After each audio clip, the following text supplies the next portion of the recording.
All right, boys and girls, today I have my buddy Jordan on who specializes in construction loans. This is a key topic that I think if you're looking in that new construction realm, I think this is where you have to start, like hands down. You have to start looking at the loan process. And there's a couple different ways to go about it. You have a spec house, which a builder is going to be building on their own dime, and that you just use it in loan just like any other product, FHA, conventional, whatever. But then you also have the construction to perm side, and that's where Jordan specializes. This is a very complicated process that not many lenders in this town understand. In fact, Jordan's my only guy that I do these with now anymore. And then also you do land loans, which no lender besides the small banks like Farm Credit and stuff like that do, which is really cool because we can give you a couple different scenarios on how to run them. So Jordan, thanks for coming on. Appreciate it. So you do land loans and then you do construction to perm and then you also do regular end loans as well, but we're not going to talk about that today. It's the easy stuff. That's the easy stuff, right? But you specialize in what? Investors and construction to perm and military moves. So you're licensed in 14 different states.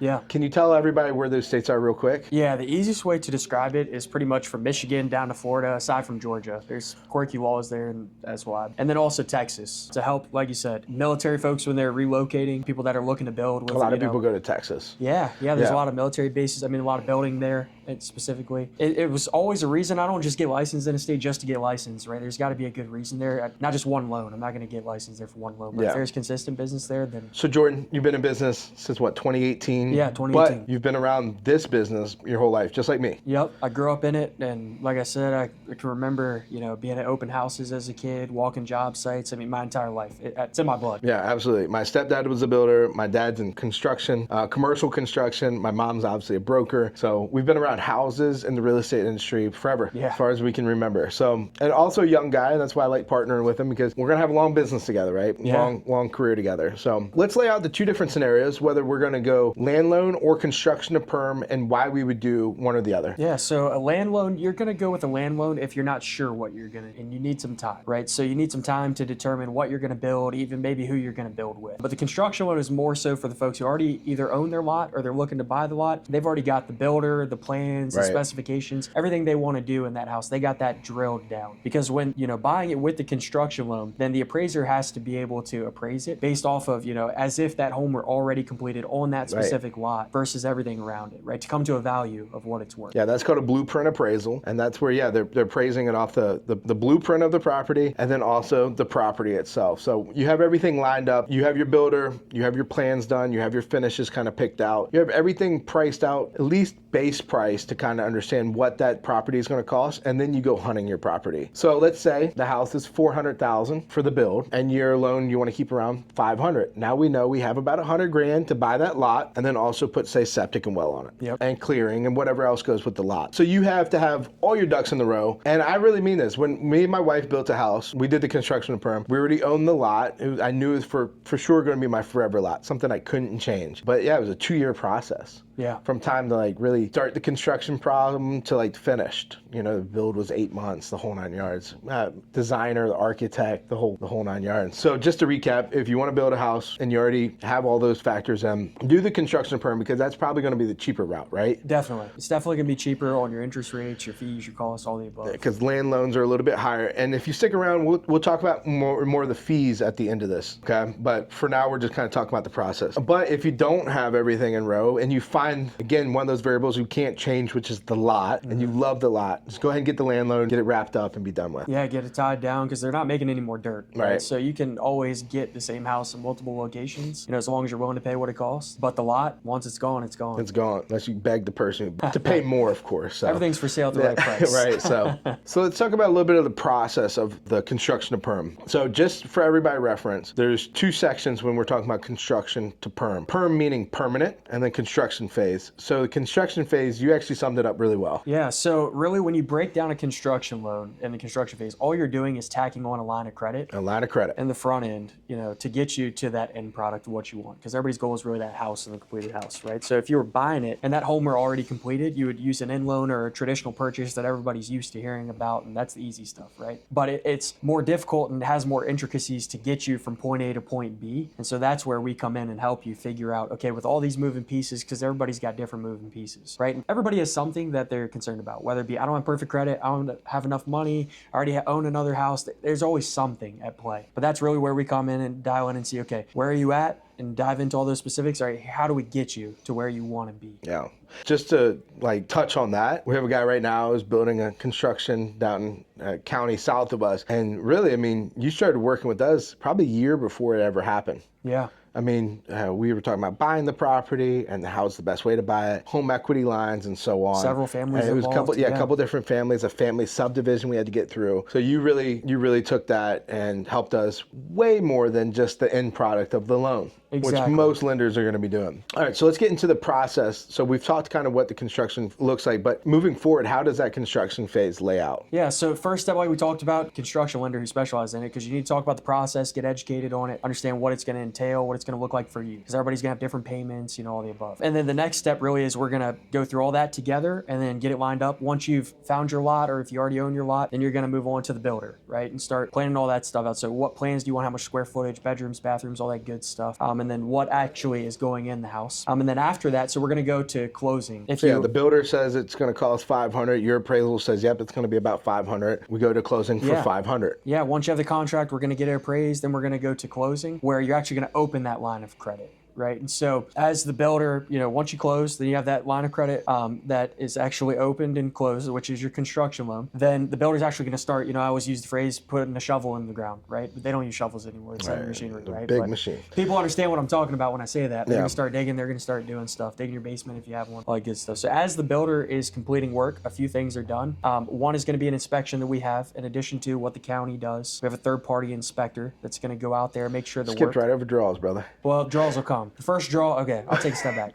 So after you go to closing on the construction loan, then usually you're going to have that first draw. So and just to be clear, draws or how his phase lays out. Yeah. So your draw is essentially all that is money being dispersed from the line of credit to the builder to pay, their subcontractors if they have them, et cetera, for the work that's been done. So if you don't own the land, then that first draw can tie in, the lot into there, so you can buy that lot. But if you do already own your land, you don't need to unless you have a land loan, right, to pay it off. Because like we talked about, the construction loan has to be in first lien. It's going to pay off all other liens. There's no other liens on the property. The construction is going to be the only lien against that property. Exactly. And so then the builder is going to start doing work. And as work is completed, let's say a certain percentage, 20%, to have an easy number. This thing, right, clearing foundations now in. Yeah, exactly. So now the builder's saying, okay, I've done some work, I need to get paid, right? And so they're going to call us up, or usually it's an email, but they're going to reach out to us and say, I need some money. And we're going to have an inspector go out, aside from the county inspectors that are making sure everything's done by building codes, et cetera. Our inspector is more to make sure everything's good, make sure the work they're saying is done is actually done. So they're being paid on work that it's really to cover the borrower and you, exactly, who's giving the money. Yeah, I always say it's to look out for you, it's to look out for the money that's being lent out, right? So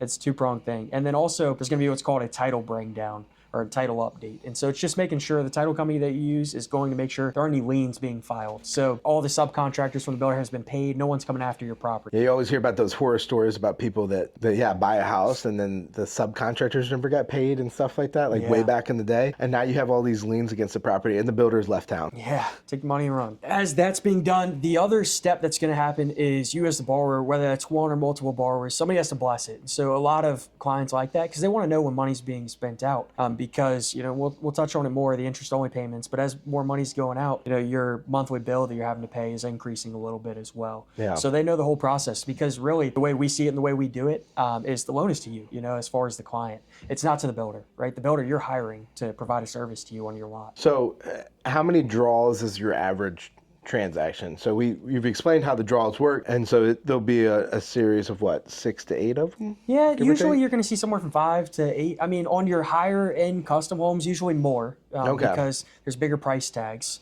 On your more traditional starter type of homes, cookie cut kind of stuff, there's usually less draws if it's a well-oiled machine. But we're flexible with that. So whatever the builder needs. Yeah, you kind of let whatever the builder needs and how often they need it. As long as it makes sense, right? As long as we're not letting them get way too ahead to put the client in danger. Because we're always trying to look out for the client. And obviously we have to look out for the money as well that's being lent out. Yeah. All right, so we're wrapping up. We've gone through our 5 or 6 draws. We're wrapping everything up. The house is being completed. We're at that punch out phase. How does this end work with you guys? The end usually is going to be, we're going to tell the builder and also the clients each time when you're within usually a 2-month window. So like we talked about before, it's your punch out items kind of stuff, your more specific items. So different paint colors, the flooring, maybe some touch up, blue tape kind of stuff. When you're within that window, about 2 months out, we want to get that next loan rolling. So it's as smooth as possible for you and get you cleared to close as quickly as possible. So you can go in that house and everything's done. So you can start living there, right? But so all it really is you're going to reach out to us, let us know, hey, we're, about a couple months out. We're going to get everything rolling for you.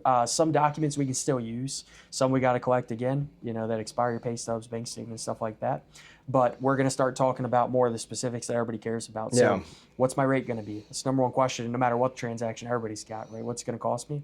And so we can talk about that kind of stuff and game plan. Does it make sense to pay points? Does it not? How long are you actually now thinking you're going to be in the house? Did you have another house that you're carrying during the build that now you want to put those funds into this? Did you have any change orders that now we need to finance because, you don't want to put the cash out of hand into that. All types of items that we can adjust. But so to sum that up and, really condense it, all it is we're going to have another underwriting process to get everything smooth, but it's not like there should be any surprises because we've been by your side, every month and every step along checking the way. in with them the whole 9 yards. So you talked about the interest rate, and there's a couple different ways you can get your interest rate at this point. We have the lock-in, which is maybe up front, or you would just float it. And it just really depends on the market. Yeah, so that's where who you work with really matters, right? Because they got to be really in tune with the markets. I always joke and say it's like my lifeline depends on it, but it does. Yeah. So I'm watching it, every second that I can.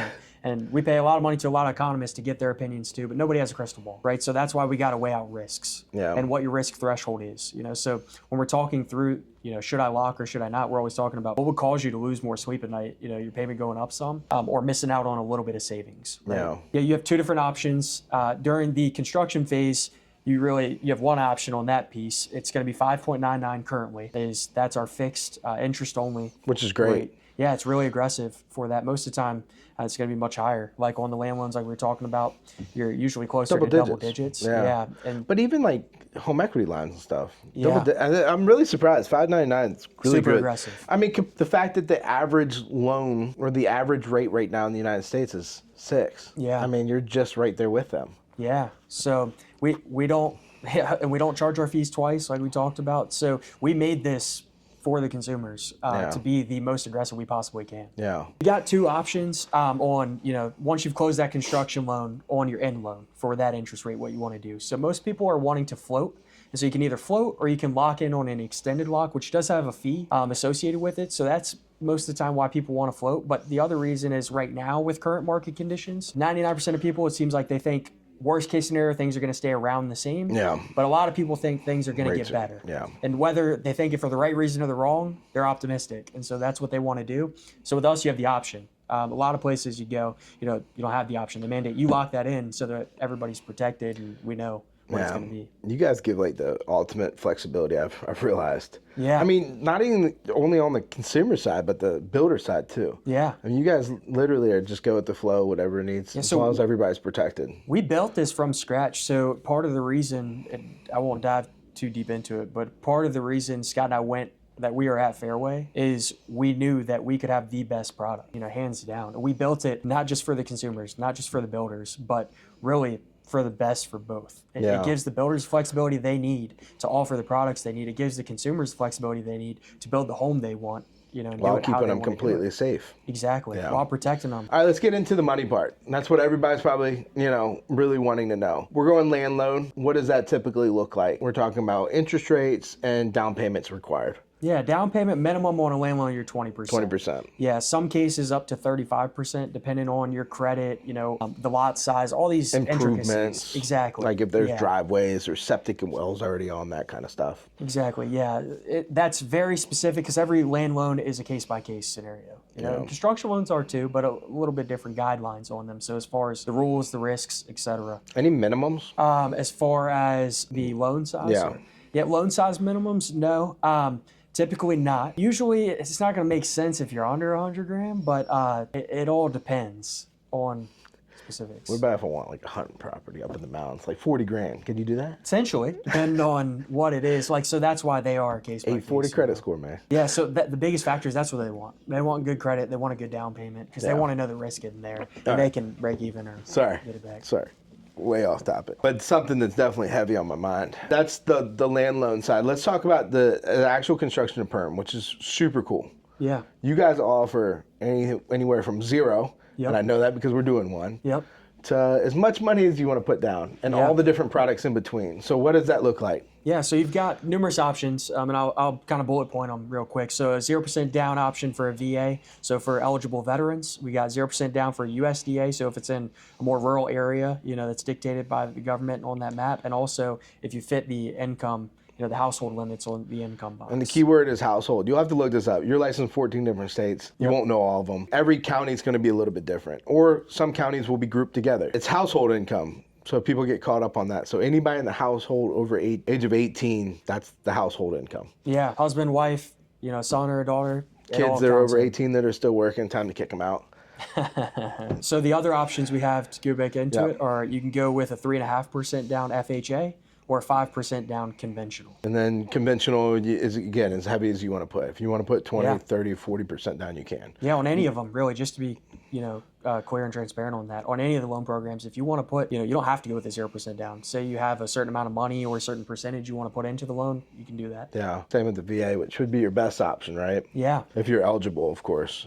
Yep. That's super cool. So you guys really can offer pretty much anything most lenders can offer on the resale value, you guys can offer it on the new construction, which is super neat. Yeah, we're even flexible. I mean, on some of the, more nuanced stuff, we've got investor construction loans. We've got specific self-employed stuff. Maybe they're writing too much on their taxes. We've got owner GC. That has been a huge spot for us because I don't know anyone else that does it. That's super cool. I've never heard of anybody doing owner GC or, the self-employed's always a big thing. So you're thinking like bank statement loans, is that correct? That kind of stuff? Yep. If we can put it into some an end people that are loan. cash heavy kind of thing. All right, Jordan, one tip you can give to the consumer here who's thinking about going down this process. It's definitely never too early to start looking into it, to get the right education, to start learning more about how the process looks, about your specific scenarios, because what you think you can or can't do isn't always correct. And having, experts on your side will definitely help you, point you in the right direction and help you reach what your dreams are. I agree. I know you've had some clients that you've been working with for 5+ years at this point. Yeah, easily. Just can't find the right lot or anything like that. But that's where that land loan really comes in handy. Just to touch on that again, like if we can't find the right builder, you're not ready for the build side, go ahead and buy the lot, because you won't find it again, or it will take a long time to find it, or vice versa. If you're already kind of ready on that side and just waiting for the lot, you can kind of be pre-approved, ready to go on the construction of perm side, which is super cool. So you offer ultimate flexibility. So how can the folks find you if they need you? You can always reach me at my cell, 540-288-7915, and I'm on every social media that you can think of. Jordan Taylor. Yeah, Mortgages with Jordan Taylor, or you can find me at Jordan Taylor. I appreciate it. Appreciate We'll have having to me. do this again.